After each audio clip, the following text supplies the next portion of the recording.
অনেকদিন পরে আওয়ামী লীগ সভানেত্রী শেখ হাসিনার ভার্চুয়াল মিডিয়াতে আবারও কণ্ঠ শোনা গেল। আওয়ামী লীগের সমস্ত কার্যক্রম সরকার নিষিদ্ধ করেছে। বিচার হওয়ার আগ পর্যন্ত আওয়ামী লীগের নিবন্ধন বাতিল করে দেওয়া হয়েছে। তারই মাঝে আমরা দুদিন আগেই একটা ভিডিও করেছিলাম যে আওয়ামী লীগ 1 মাসের বিভিন্ন কর্মসূচি ঘোষণা করেছে সামাজিক যোগাযোগ মাধ্যমে এবং তারই প্রেক্ষিতে পুলিশ ব্যাপক তৎপরতা শুরু করেছে। তো চলুন আমরা বেশি কথা না বাড়িয়ে আমাদের মূল আলোচনায় চলে যাই। তার আগে বলবো, যারা এখনো পর্যন্ত আমাদের চ্যানেলটি সাবস্ক্রাইব করেনি অবশ্যই আমাদের চ্যানেলটি সাবস্ক্রাইব করে পাশে থাকা বেল আইকনটি ক্লিক করে রাখবেন, তাহলেই আপনার কাছে পৌঁছে যাবে বর্তমান পরিস্থিতি বিবেচনায় সব ধরনের গুরুত্বপূর্ণ নিউজ ভিডিওগুলো। তো চলুন বেশি কথা না বাড়িয়ে আমরা মূল আলোচনায় ফিরে যাই। অনেকদিন পরে আওয়ামী লীগ সভানেত্রী শেখ হাসিনার ভার্চুয়াল মিডিয়াতে আবারও কণ্ঠ শোনা গেল। আওয়ামী লীগের সমস্ত কার্যক্রম সরকার নিষিদ্ধ করেছে। বিচার হওয়ার আগ পর্যন্ত আওয়ামী লীগের নিবন্ধন বাতিল করে দেওয়া হয়েছে। তারই মাঝে আমরা দুদিন আগেই একটা ভিডিও করেছিলাম যে আওয়ামী লীগ 1 মাসের বিভিন্ন কর্মসূচি ঘোষণা করেছে সামাজিক যোগাযোগ মাধ্যমে এবং তারই প্রেক্ষিতে পুলিশ ব্যাপক তৎপরতা শুরু করেছে। পুলিশি তৎপরতার 6 পৃষ্ঠার রিপোর্টের কথাও আমরা বলেছিলাম। এরই ফাঁকে আমরা দেখলাম যে গত রাতে শেখ হাসিনা আওয়ামী লীগের যে সামাজিক যোগাযোগ মাধ্যমের পেজ ফেসবুক এবং ইউটিউবে সেখানে লাইভে আসলেন রাতে এবং লাইভে সম্ভবত 5 আগস্টের পরে যে সকল আওয়ামী লীগের কর্মী নেতারা মারা গেছে তাদের পরিবারের সদস্যরা সেখানে সংযুক্ত ছিলেন। তাদের উদ্দেশ্যে বেশ আধা ঘন্টারও বেশি দীর্ঘ একটা ভাষণ দিতে দেখা গেল শেখ হাসিনাকে। সেখানে সরকারের বিভিন্ন কর্মকাণ্ড নিয়ে তিনি যেমন কথা বললেন তেমনি তার স্বভাবসুলভ যেভাবে কথা শুরু করেন, আওয়ামী লীগ সরকার কী কী করেছে, তার উন্নয়নের ফিরিস্তি, তারপরে তার ব্যক্তিগত জীবন, পরিবারের জীবন, কী কী হারিয়েছেন, কিভাবে এই পর্যন্ত এসেছেন, যেগুলো তার যে কোনো ভাষণের প্রথমে থাকে। এই টেলিফোন আলাপ তো বলা যাবে না, ভার্চুয়ালি মিটিং, সেই মিটিংয়ে একই ধরনের শুরু আমরা দেখলাম। একই ধরনের শুরুর পরে সরকারের নামে নানা রকমের কথা তিনি বললেন, সরকারের বিরুদ্ধে নানা ধরনের মেসেজও তিনি দেওয়ার চেষ্টা করলেন নেতাকর্মীদের।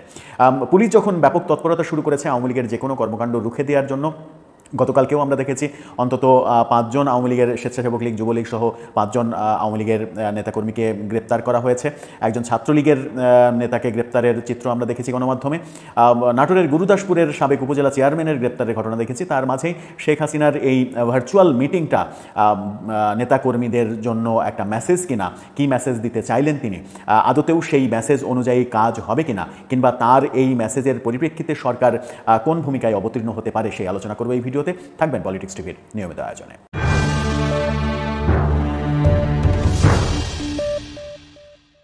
দর্শক, পলিটিক্স টিভি নিয়মিত ভিডিওগুলো স্পন্সর করছে প্রজাপতি.টিভি, নতুন ওটিটি প্ল্যাটফর্ম। আপনারা চাইলে ইউটিউবে, ফেসবুকে, ইনস্টাগ্রামে, টিকটকে দেখে নিতে পারেন। ডেসক্রিপশন বক্সে লিঙ্ক দেওয়া থাকবে, সেখান থেকেও আপনারা দেখে নিতে পারেন প্রজাপতির কার্যক্রম।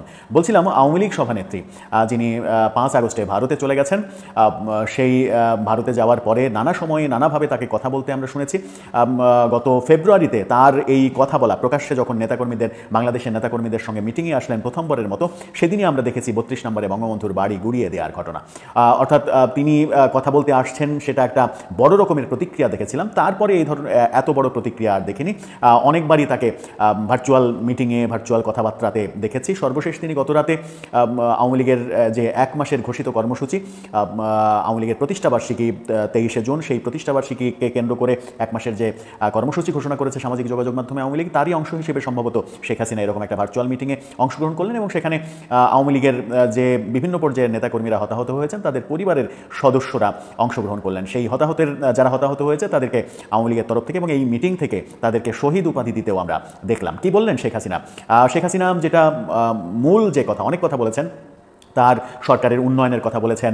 জুলাই আন্দোলনের সময় মেট্রো রেলে আগুন, টেলিভিশনে আগুন, সড়ক ভবনে আগুন, এরকম অনেক ফিরিস্তি বলেছেন যেগুলো কমন কথা। কমন কথার বাইরে যে কথাটা, একটা দুইটা কথা, গুরুত্বপূর্ণ কথা বলেছেন, সেটা হচ্ছে যে সংবিধান, এই সরকার যে সংবিধান সংস্কারের উদ্যোগ নিয়েছে সেটার বিরুদ্ধে তিনি কথা বললেন। সংবিধান, মহান মুক্তিযুদ্ধের পরে 72 সালে যে সংবিধান তৈরি করা হয়, ডক্টর কামাল হোসেনের নেতৃত্বে সংবিধান প্রণয়ন কমিটি তৈরি করা হয় এবং তার একটা বৈধতা ছিল। পরবর্তীতে সেই সংবিধানের আলোকেই বাংলাদেশে স্বাধীন হওয়ার পরে প্রথম নির্বাচন অনুষ্ঠিত হয়।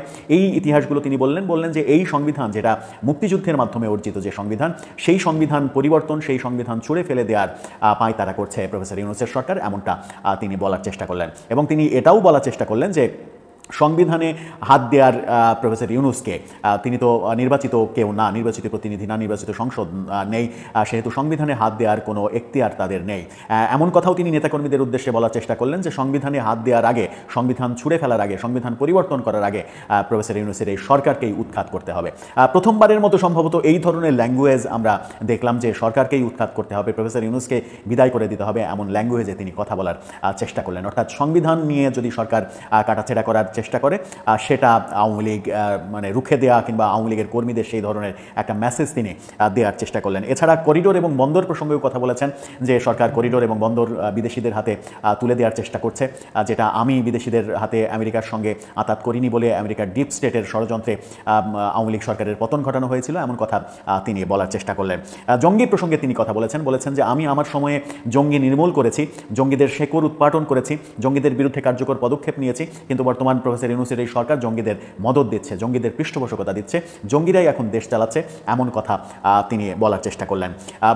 এই কথাগুলোই মূলত মোটা দাগে যে অনেক কথা বলেছেন, 30 মিনিটের বেশি সময় সম্ভবত তিনি কথা বলেছেন, আমার এক্স্যাক্ট সময়টা মনে নেই।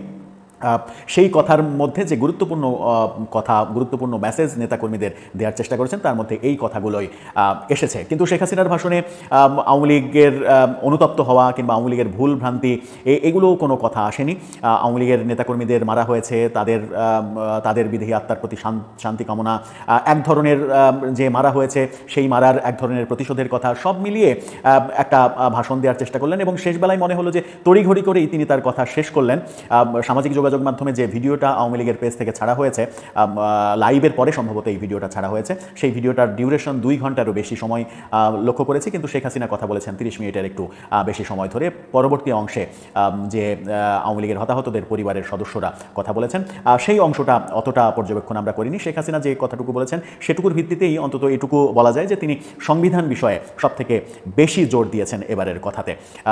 আগামী 23শে জুন যে প্রতিষ্ঠাবার্ষিকী, সেই প্রতিষ্ঠাবার্ষিকীতে কী হবে, কী করবে আওয়ামী লীগ, কী করতে পারবে, কী করার উদ্যোগ নেবে, এরকম কোনো কথা তার মুখ থেকে শোনা যায়নি। তার মানে মনে করা যেতেই পারে যে হয়তো 23শে জুন প্রতিষ্ঠাবার্ষিকীর আগে আরও তার ভার্চুয়াল এরকম মিটিং থাকতে পারে, যেখান থেকে হয়তো নেতাকর্মীদের তিনি দিক নির্দেশনা দেবেন। তিনি আওয়ামী লীগ এখন অনেকের কাছে গ্রহণযোগ্য নয়, আওয়ামী লীগ এখন তাদের কার্যক্রম নিষিদ্ধ রয়েছে, সেই সবের ঊর্ধ্বে উঠেও যদি তার একটা মেসেজকে গুরুত্বপূর্ণ মনে করা যায়, সেটা হচ্ছে সংবিধানের ইস্যু। সেটা হচ্ছে যে বর্তমান সময়ে সংবিধান নিয়ে অনেক কথা হচ্ছে, সংবিধান ছুঁড়ে ফেলা, 72-এর সংবিধানের কবর রচনা করা, এই ব্যাপারটা চতুর্দিক থেকেই প্রতিবাদ হচ্ছে যে এই সরকার অন্তত সংবিধান চেঞ্জ করতে পারে না।